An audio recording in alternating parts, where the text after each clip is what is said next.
Hello, আসসালামু আলাইকুম। Brothers agro YouTube চ্যানেলে আরো একবার আপনাদের সবাইকে স্বাগতম।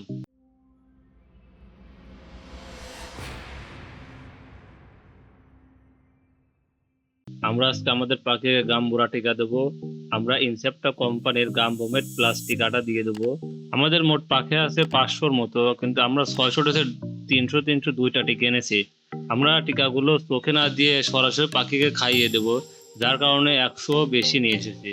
তো আমরা গরম পানি করে নিয়েছিলাম, গরম পানি ঠান্ডা করে সিরিঞ্জের মাধ্যমে টিকার মধ্যে 2 ml পানি পুশ করে ভালোভাবে ঝাঁকিয়ে টিকাটা গুলিয়ে নিয়েছিলাম। পাখিগুলোকে সুস্থ রাখতে হলে আপনাকে অবশ্যই ঠিক মতো টিকা এবং কৃমির ডোজ করাতে হবে। আমরা 10 দিন আগে কৃমির ডোজ করিয়েছিলাম, আর এখন গাম্বুরার টিকা দিয়ে দিচ্ছি। তো টিকাগুলো ভালো আছে নাকি আপনি বুঝতে পারবেন টিকাগুলোতে ইনজেকশন পুশ করার সাথে সাথে ইনজেকশনের পুরাটা পানি আপনার টিকার ভিতরে ঢুকে যাবে। তো আপনি তখন বুঝতে পারবেন টিকাটা ভালো আছে।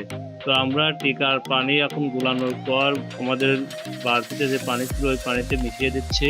টিকা দেওয়ার আগে অবশ্যই পাখিকে 2 থেকে 2.5 ঘন্টা তৃষ্ণার্ত রাখবেন, যাতে পাখিগুলো টিকার পানি দেওয়ার সাথে সাথে খেতে শুরু করে।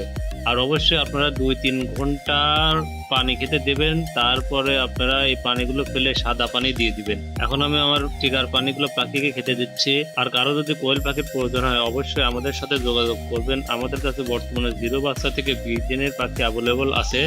আপনাদেরকে ভালো মানের পাখি দেওয়ার চেষ্টা করব আমরা। পানি দেওয়া শেষে এখন আমরা কোয়েল পাখিকে খাবার খেতে দেবো।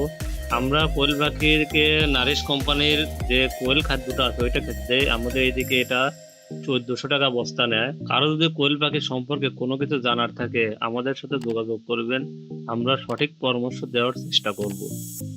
আর আমাদের চ্যানেলে নতুন ভিডিও পেতে অবশ্যই আমাদের চ্যানেলটি সাবস্ক্রাইব করে রাখুন। ধন্যবাদ।